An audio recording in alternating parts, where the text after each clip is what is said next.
Behind the cracked walls and forgotten hallways of abandoned asylums, echo the voices of a forgotten past, stories of pain, of hope, of despair. Tonight, we step into the chilling history of these institutions, where the line between care and cruelty often blurred, and where, some say, the spirits still linger. The 19th century saw a rising tide of compassion and fear toward mental illness.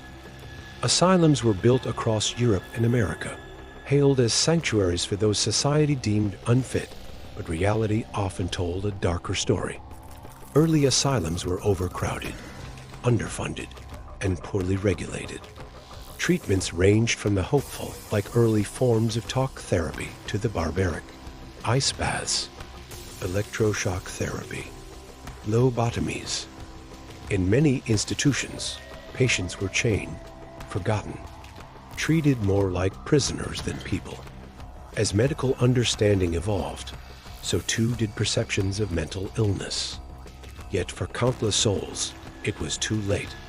The walls of these institutions absorbed decades of suffering, a haunting legacy etched into every stone.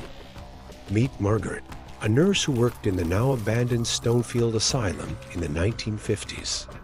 She recalls, "We thought we were helping them, but looking back, it felt like we were locking them away. Some patients never received visitors.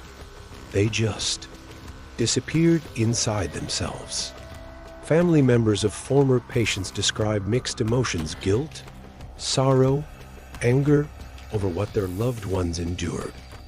Old footage shows once bustling cafeterias, gardens where patients took silent walks, and grim wards lined with rusty iron beds. Today, those places stand empty. Peeling paint, shattered glass, the echoes of 1,000 untold stories. Walking through an abandoned asylum is like stepping into a frozen moment in time.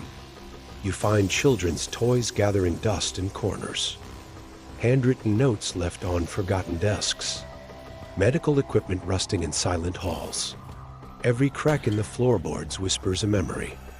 The architecture itself often carries symbolic meaning: high, imposing walls intended to isolate, to protect, or perhaps to trap.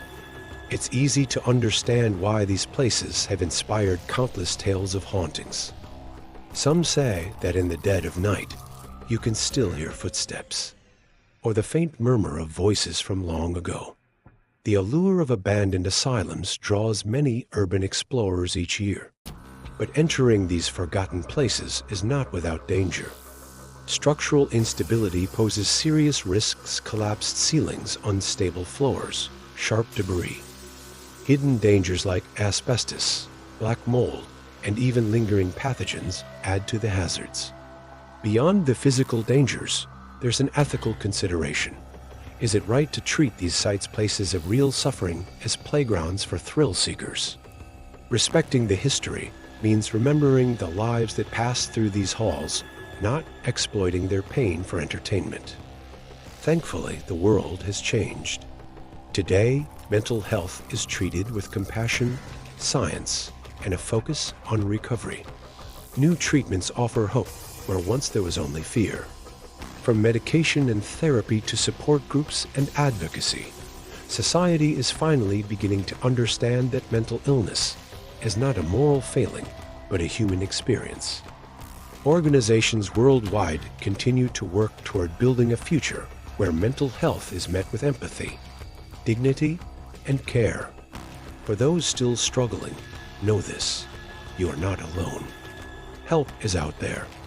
The abandoned asylums we explore today stand as grim reminders, not only of the mistakes we made, but of the progress we've fought so hard to achieve. May we never forget the forgotten faces. May we honor their memory by continuing to fight for a future where no one is left behind. Thank you for joining me on this journey through history. If you found this story powerful, please consider subscribing for more deep dives into forgotten places and haunted histories. And if you have your own story tied to an abandoned place, I'd love to hear it in the comments below. Until next time, stay curious, stay compassionate, and stay safe.